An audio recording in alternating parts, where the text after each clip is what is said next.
Assalamualaikum warahmatullahi wabarakatuh. Waalaikumsalam warahmatullahi wabarakatuh.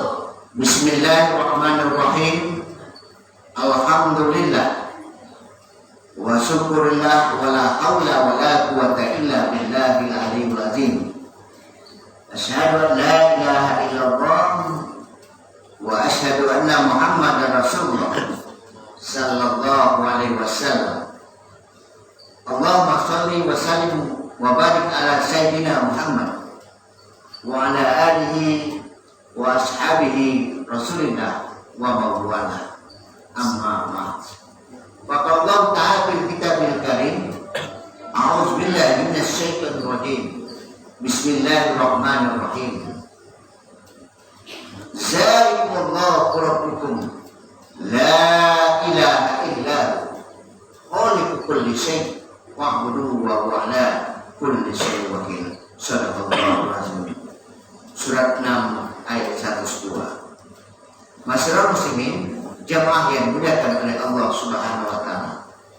Dalam kesempatan yang berbahagia ini dengan izin Allah, kita masih dipertemukan di tempat ini dalam rangka untuk mengkaji nilai-nilai keislaman kita, terutama dalam rangka untuk mendekatkan diri kepada Allah Subhanahu wa taala. Maka oleh sebab itu marilah kita lembagakan pada diri pribadi kita suatu konsep wazkurullah katsiran, memperbanyak syukur kepada Allah Subhanahu wa taala. Wadhkuruni azkurkum wazkuruni wala takfurun. Maka ingatlah padamu, kata Allah Subhanahu wa taala, aku akan ingat kepadamu. Saudaraku yang saya hormati, jemaah yang dimuliakan oleh Allah Subhanahu wa taala, di balik kesyukuran yang amat mendalam, di balik itu pula kita berbanyak salawat dan salam kepada besar kita Muhammad sallallahu alaihi wasallam. Allahumma sholli ala sayyidina Muhammad wa ala alihi sayyidina Muhammad. Bapak Ibu yang saya hormati, jamaah yang dimuliakan oleh Allah, pada kesempatan yang berbahagia ini, berdasarkan Al-Quran surat 6 ayat 102, Zalikumullahu rabbukum la ilaha illahu khaliqu kulli syai' wa'buduhu wa huwa ala kulli syai'in wakil. Itulah Allah Rabbmu, itulah Allah Tuhanmu. La ilaha illahu, tiada ilah yang diilahkan kecuali Dia, tiada Tuhan selain pada Dia. Khaliqu kulli syai', yang menjadikan, yang menciptakan segala sesuatunya, yang termasuk di dalamnya adalah kita manusia. Saudara yang saya hormati, jemaah yang dimuliakan oleh Allah, maka oleh sebab itu, kalau kita dijadikan oleh Allah, maka berkewajibanlah kita mengabdi dan menyembah kepada Allah Subhanahu wa taala. Saudara yang saya hormati, jemaah yang dimuliakan oleh Allah Subhanahu wa taala, maka oleh sebab itu dalam kehidupan kita ini, kita harus berbanyak bekal pada Allah Subhanahu wa taala. Dalam artian adalah bekal hidup. Bekal hidup itu adalah apa? Ibadah. Amal ibadah kita kepada Allah Subhanahu wa taala. Apa yang kita lakukan? Harta berlimpah ruah, kalau tak pandai kita melaksanakan itu, akan menjadi bencana. Kalau kita punya harta, mari kita berjuang untuk menegakkan agama Allah Subhanahu wa taala. Kalau kita punya ilmu kita berjuang untuk meninggikan derajat Allah Subhanahu wa taala. Walaupun Allah itu tidak kita tinggikan, Dia pasti akan tinggi, tetapi kita berkewajiban dalam kehidupan kita meninggikan, menyelamatkan agama yang sama-sama kita rasakan, yaitu agama Islam. Saudara yang hormati, jamaah yang dimuliakan oleh Allah Subhanahu wa taala. Man amila shalihan min dzakarin aw unsa wa huwa mu'min falyu'min hayat thayyibah. Barang siapa yang beramal soleh, laki-laki dan perempuan, dia beriman kepada Allah, statusnya iman. Bedanya orang yang beriman dan tidak beriman adalah dengan banyak dia beramal kepada Allah Subhanahu wa taala. Iman adalah suatu keyakinan dalam kehidupan kita ini. Maka orang yang yang beriman laki-laki dan perempuan, kehidupannya akan diberikan oleh Allah Subhanahu wa taala dengan kebahagiaan. Walaupun hayat thayyibah, maka Allah akan memberikan kehidupan yang baik, baik di dunia maupun baik di akhirat pula.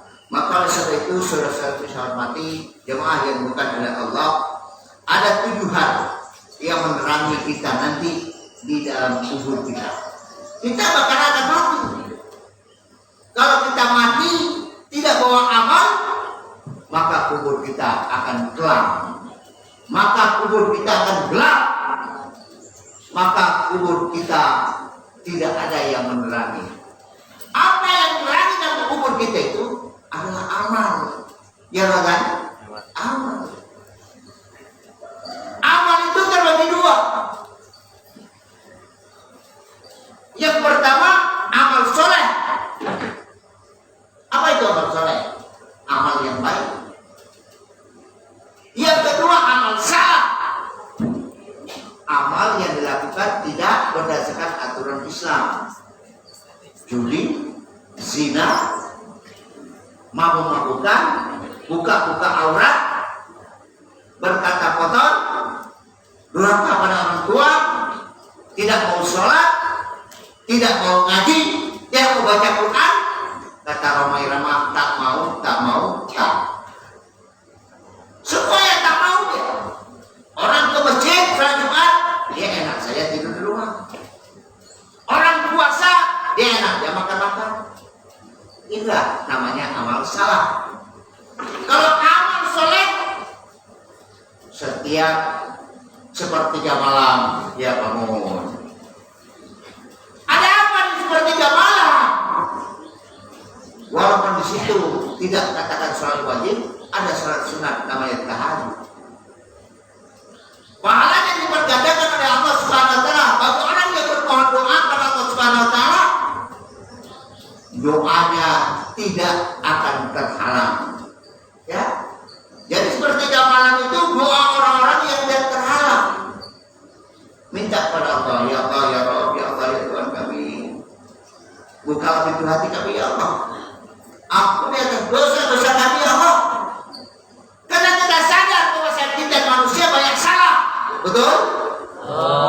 Kita ini tempatnya salah. Kata Rasulullah mengatakan, lau ariltumul khataya hatta tadru sama sumadintum latallahu alaikum. Walaupun kamu ini manusia pernah berbuat salah, dulunya sholat tak mau, puasa tak mau, berjudi, berzina, mencaci, memaki, suatu ketika dibukakan hijab oleh Allah SWT berikan hidayah, tak lain dan tak bukan. Walaupun kamu ini manusia pernah berbuat dosa, hatta tadru sama, sehingga dosa kita itu penuh. Langit dan bumi ini penuh, tak ada ruang sedikit pun. Dosa semua itu, Pak Razan, ya, berdosa semua. Kuncinya apa? Kata Allah waliku. Kita bertobat kepada Allah. Taubatan nasuha. Selalu doa kita, ya, berdoa kepada Allah, ya Allah, ya Rabb, ya Allah, ya Tuhan kami. Ampuni atas dosa-dosa kami, ya Allah. Kalau seandainya Engkau tidak mengampuni atas dosa itu, ya Allah, kemana lagi kami mohon ampun, ya Allah. Mungkin neraka jahanam yang senantiasa menerpa pada diri pribadi kami, ya Allah. Jauhkanlah kami, ya Allah, dari azab neraka, ya Allah. Hamba minta tahan, ya Allah. Hamba minta tahan, ya Allah. Panas, ya Allah. Panas, ya Allah.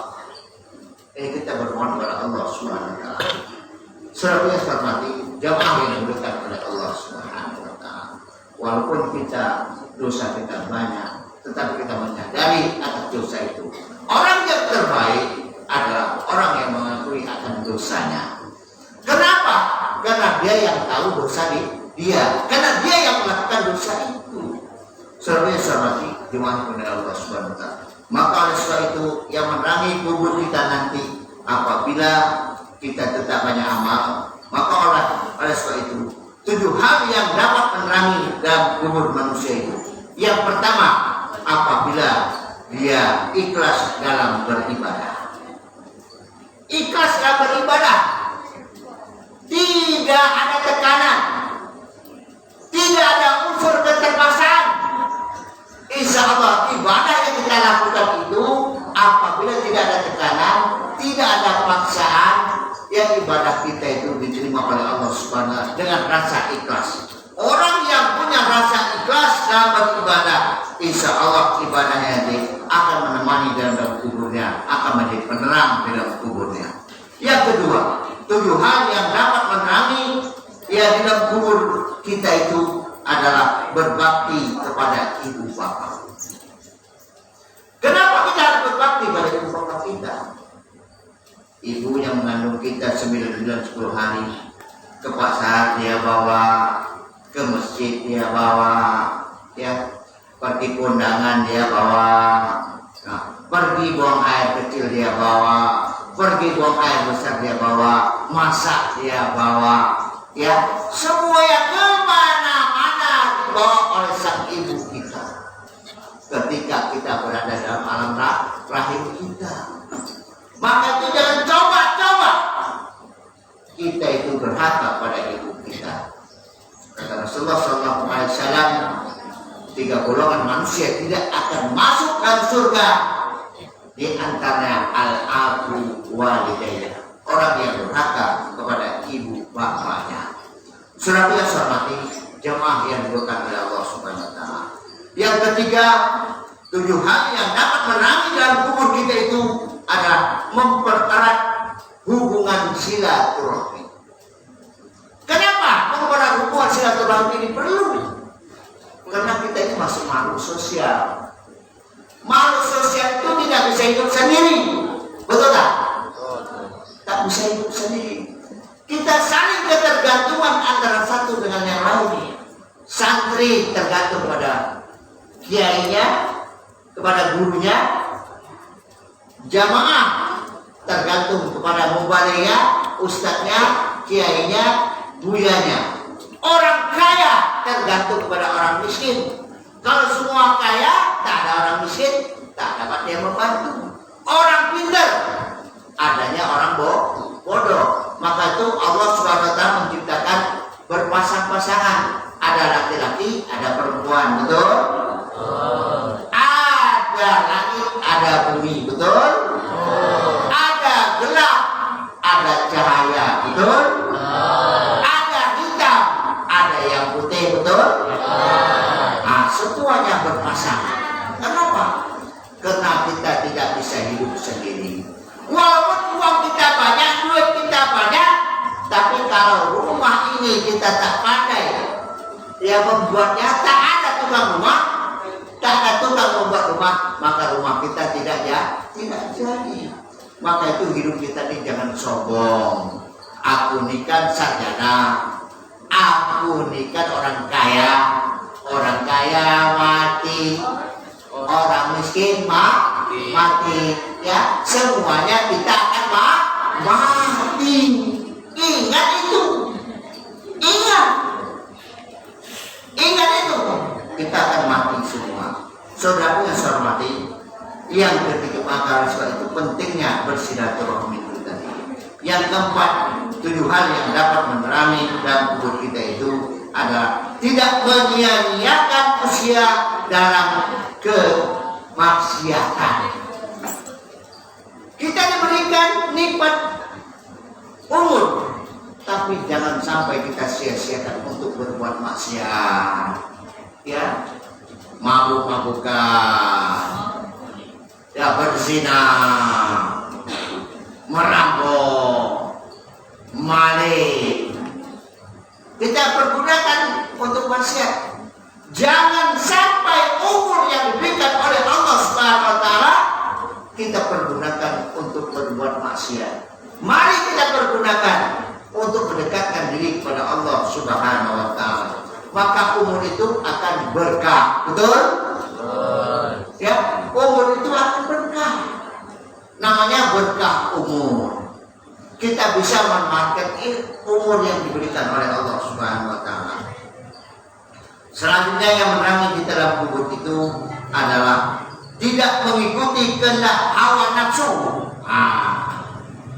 Orang-orang yang tidak mengikuti hawa nafsunya, dia akan selamat. Tetapi kalau kita mengikuti hawa nafsu birahi kita.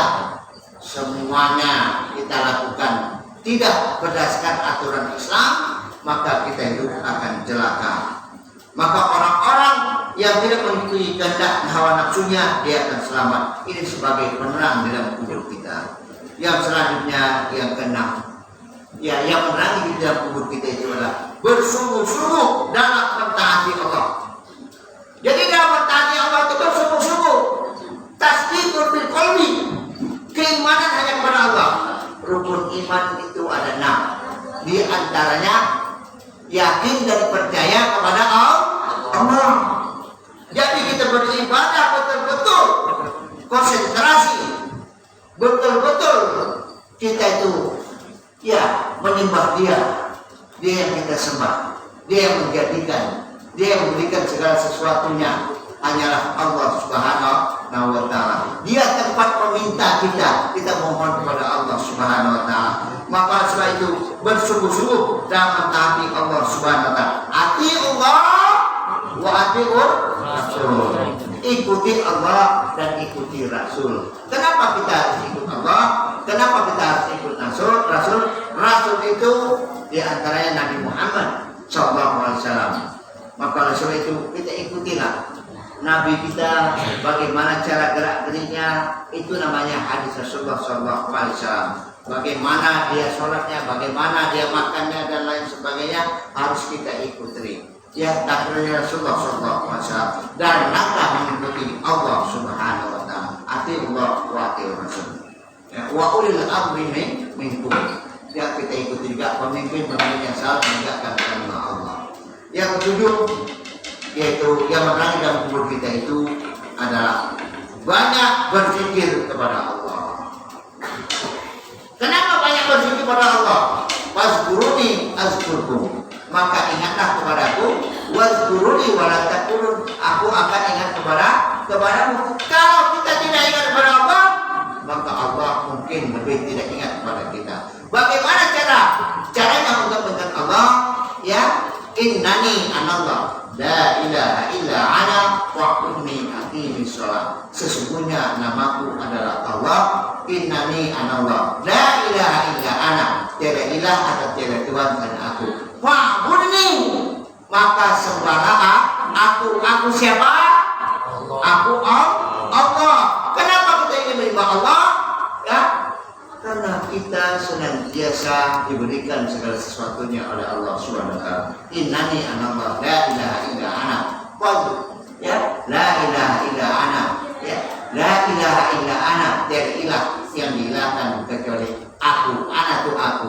Ya, wazkuruni azkurkum wazkuruni wala takurun.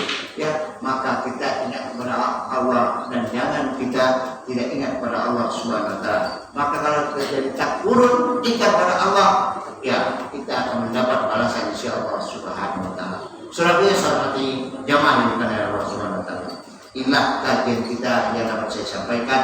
Mudah-mudahan akan menjadi iktibar pada diri pribadi saya dan kepada kita semua, dan insya Allah kita termasuk golongan orang-orang yang beruntung. Amin. Dan jangan sampai kita termasuk golongan orang-orang yang merugi nanti di akhir hayatnya. Lebih kurang mohon maaf. Bila taufik wal hidayah. Wassalamualaikum warahmatullahi wabarakatuh.